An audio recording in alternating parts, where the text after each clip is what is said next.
Class চলছে। হঠাৎ করেই স্যার বলে উঠলেন, তোমাদের মধ্যে থেকে কেউ একজন উঠে এসো তো।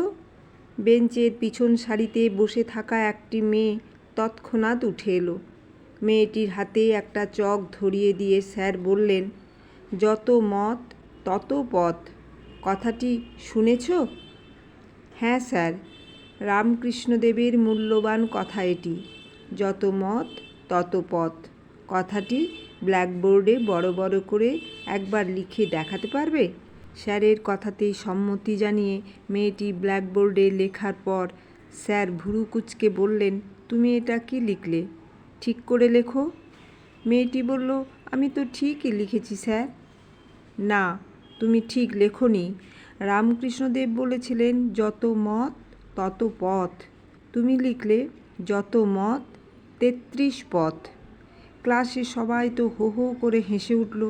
স্যার ধমক দিতেই সবাই চুপ তখন। তারপর ছাত্রীটিকে কাছে ডেকে বললেন, শোনো মা, তোমার মনে হচ্ছে তুমি ঠিক লিখেছ, অথচ আমি দেখছি তুমি তত না লিখে ৩৩ লিখেছ।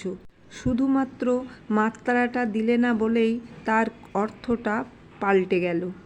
মেয়েটি মাথা নিচু করে বলল, হ্যাঁ স্যার, ঠিকই, আমি ভুল করেছিলাম।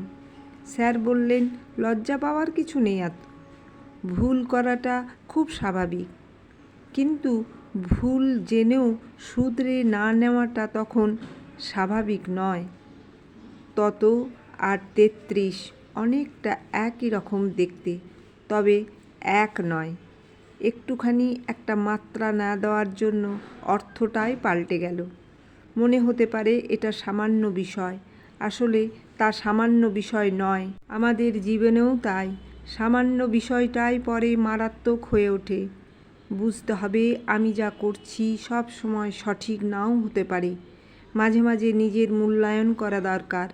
আসলে আমরা যা কিছু করি আমরা আমাদের দৃষ্টিভঙ্গি দিয়েই করি। দেখতে হবে সেটা সঠিক কিনা। আমিই ঠিক, এমন ধারণা ভয়ঙ্কর। আর ছোটোখাটো বিষয়গুলো নজর দিই না বলেই পরে সেগুলো মারাত্মক প্রভাব ফেলে। জীবনেই চলতে গেলেই, সম্পর্ককে সারা জীবন টিকিয়ে রাখতে গেলে এই ছোট ছোট ভুলগুলোকে গুরুত্ব দিতে হবে। ভুল করাটা ভুল নয়, ভুল শুধরে না নেওয়াটা মস্ত বড় ভুল। কলমে সরজিৎ ঘোষ।